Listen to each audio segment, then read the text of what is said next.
एक मुमताज म्हणून पेशंट येत होते. तिला सिव्हिअर IBSचा problem, gastritis problem, hyper acidity problem असे पुष्कळ प्रॉब्लेम्स होते. ती अक्षरशः जीवाला कंटाळली होती.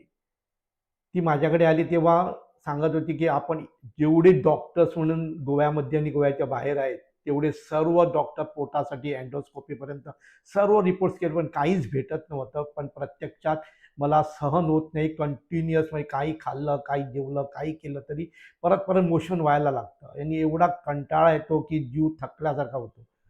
तिला म्हटलं काहीच भिवू नका. मी तिथे नाडी परीक्षा केली, त्याचा रूट कॉज शोधून काढलं आणि तिला म्हटलं काही भिवू नका, तुम्हाला IBSचा प्रॉब्लेम आहे आणि ते IBS चांगलं होतं म्हणून. ती म्हणाली आपल्याला परत चांगलं होणार का? मी म्हटलं गॅरंटीड होणार, काहीच टेन्शन घेऊ नका. आणि मग तिची केस आम्ही घेतली, आमच्या रिसर्चप्रमाणे तिची केस हँडल केली आणि त्याच्यानंतर पूर्ण नॉर्मल झालेली आहे.